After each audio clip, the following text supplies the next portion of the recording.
Hey everyone, this is Isabel. I'm going to be going over the assessment that I put together. The assessment I put together, I named it the Children's Activity Assessment. So I was going to be doing my volunteer hours at Partners in Learning, so I would say the population that would be doing this would be just children at the age of 3 to 5. So the purpose of the assessment would be the children will experience various different activities, and while they will be doing activity, the one giving the assessment will rate the scale of participation. And then after they do all the activities, they'll have a discussion with the person giving the assessment, and the person will rate from the discussion the level of interest. And it's also that, like, still rating for the level of interest is also on a scale. But these scales are from 1 to 10, and then 10 would be like highest level of participation or interest, and 1 would be the lowest.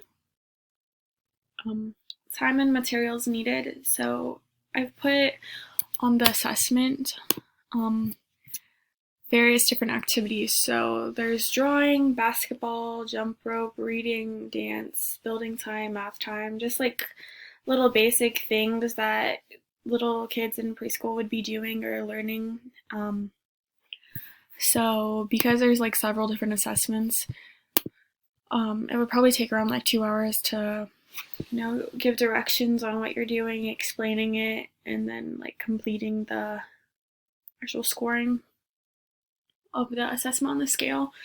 So the materials would be drawing materials and paper, a short book to read, like the child level reading of that age, jump ropes, building blocks, and something to play music on, like I don't know, a CD player or just a Bluetooth speaker.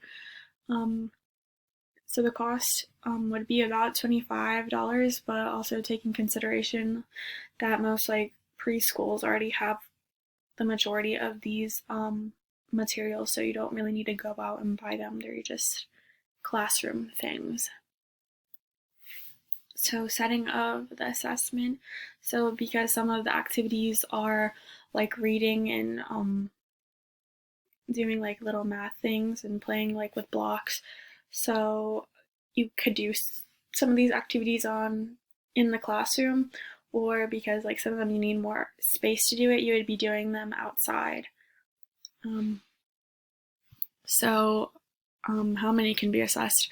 So it should be like a small group, probably like 5 at most, because since they're younger, it's harder to make sure they're all like settled down and focusing on the activity and explaining to them what they're actually going to be doing. Should be a smaller group.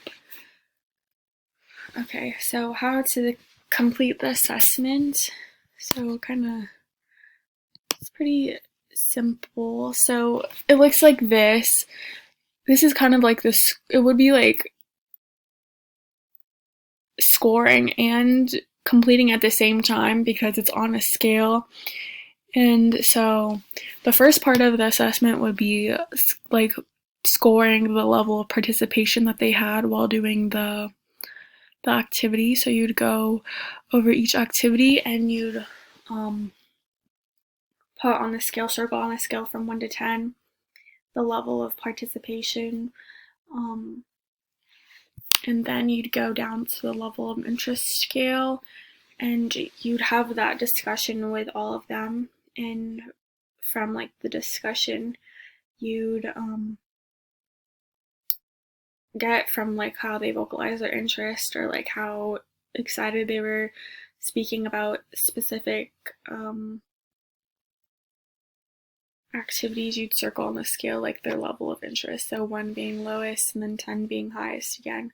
So kind of this would also be at the same time like the scoring, so you would see from like on the scale what number you scored, like which activity they like doing most and which ones they like least. So maybe if they have like not a good time reading or doing math, try and give them more focus, give that student more focus in that area.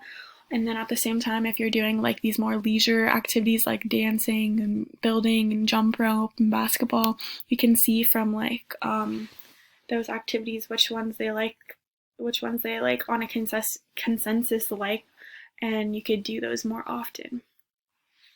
So yeah, that's my assessment that I put together, children's activity assessment. Thank you.